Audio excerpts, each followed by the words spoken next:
Hello there and welcome back. In this video we are going to talk about Vue classes and reuse the source files from the previous videos.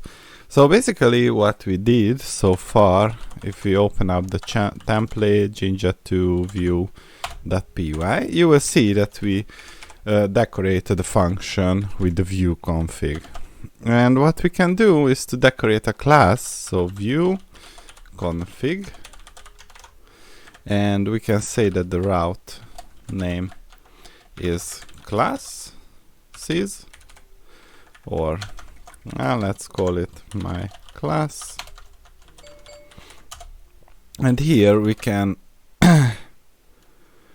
define our hello class, and we don't need to pass any arguments. What we can do is to create the init function, and here we will specify the self and the request, and the self.name would be the request.match dict, and we use the name key.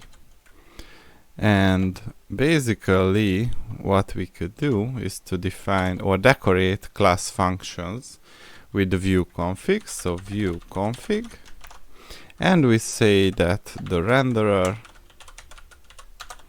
is going to be hello underscore jinja2 class dot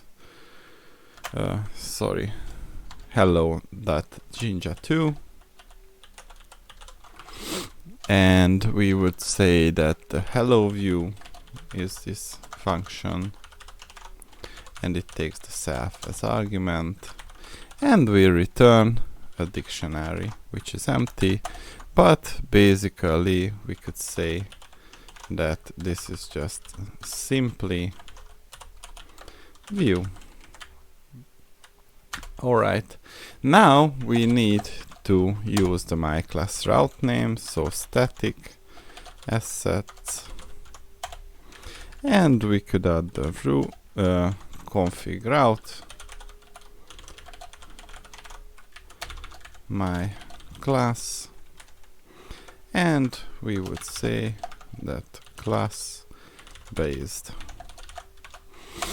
and we can run our static assets.py, and if we go to the 0.0 class based, you will see that the template was successfully rendered.